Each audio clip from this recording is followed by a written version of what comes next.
દીવના ઘોઘલા કોલોનીમાં એક વૃદ્ધ મૃત હાલતમાં મળી આવેલ. પોલીસ પણ ઘટના સ્થળે પહોંચી આગળની કાર્યવાહી હાથ ધરી હતી.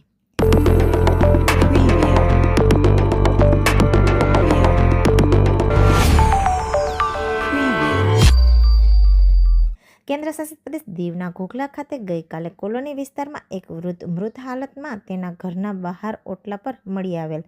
સવારથી જ દારૂ પીને શશિકાંત લાલજી બારિયા ઉંમર વર્ષ 59 ઘોઘલા કોલોનીમાં રહેતા હતા.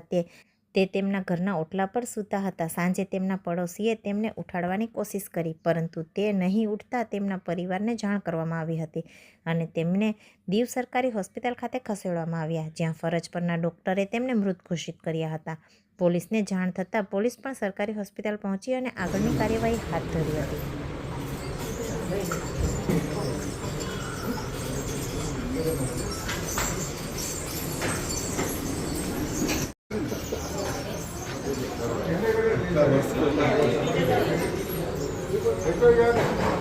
Yeah.